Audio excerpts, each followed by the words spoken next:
Hi, my name's Gabby. Tell me, have you ever had such a thing that you suddenly changed your tastes and preferences? Let's say you loved chocolate ice cream all your life, but once you tried pistachio and realized that now it's your favorite and you won't even look at another one? Recently, a situation occurred in my life, after which I seriously wondered if we really know ourselves and our preferences well. The thing is that I fell in love with my classmate, and it happened so suddenly and unexpectedly that I still can't believe it. Do you want to know how it all happened?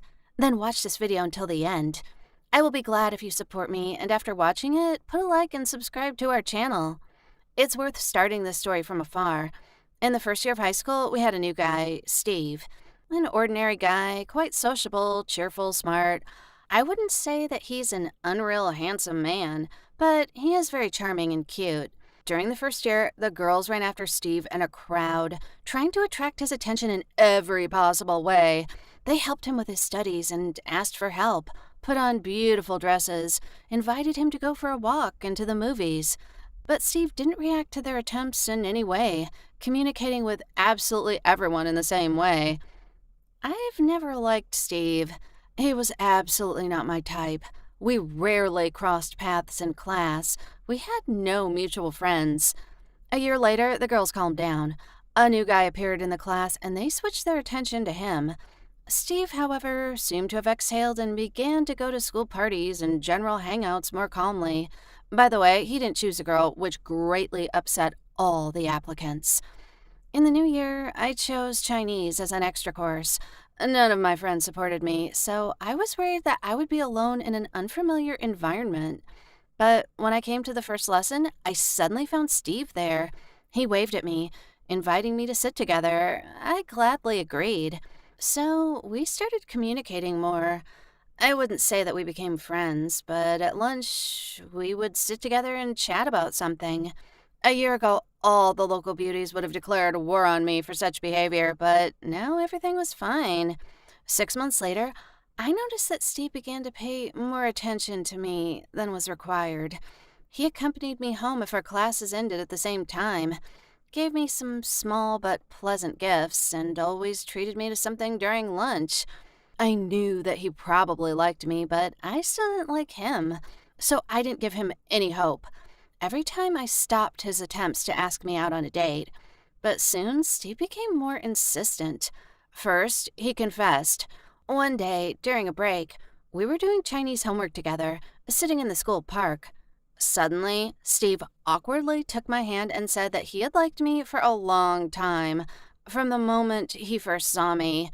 Steve didn't know how to get closer to me, and at the beginning of the year, he accidentally saw that I had chosen Chinese as an extra course, so he also signed up. Steve was glad that we became friends, but he didn't want to be just friends. Of course, like any girl, I was pleased with his attention and recognition, but I couldn't reciprocate.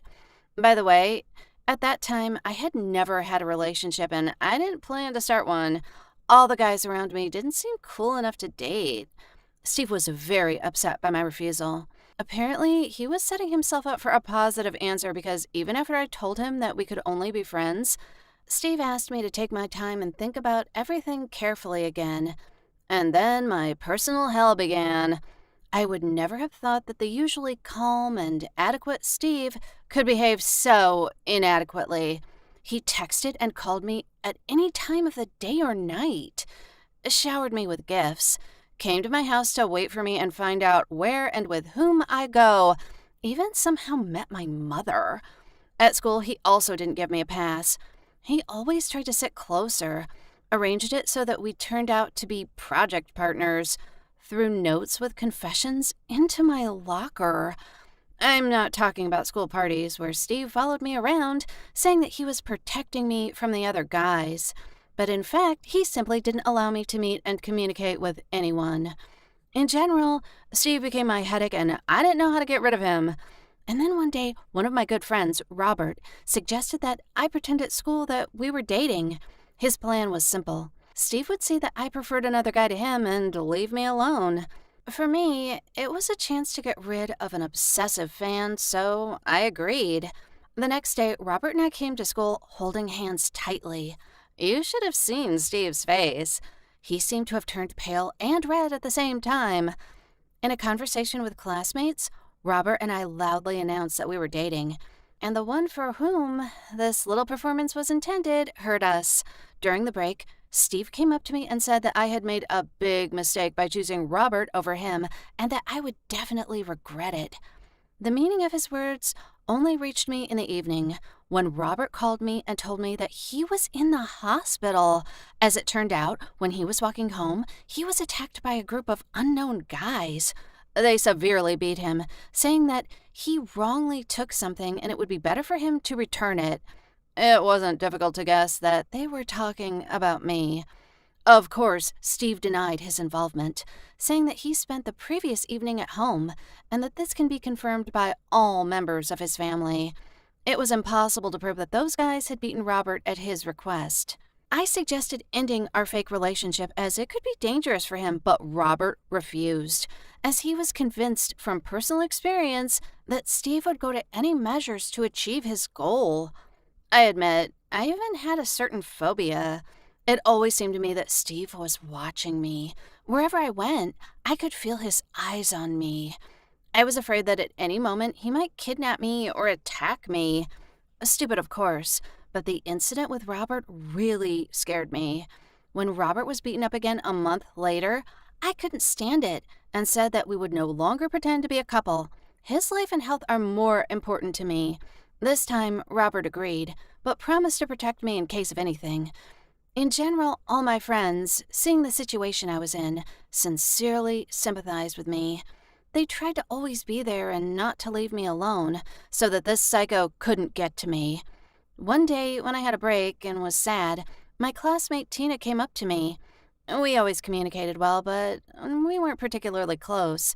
She said that she had heard from her friend about my torment with Steve, and about the fact that a relationship with another guy didn't stop him. But she had an idea that might help.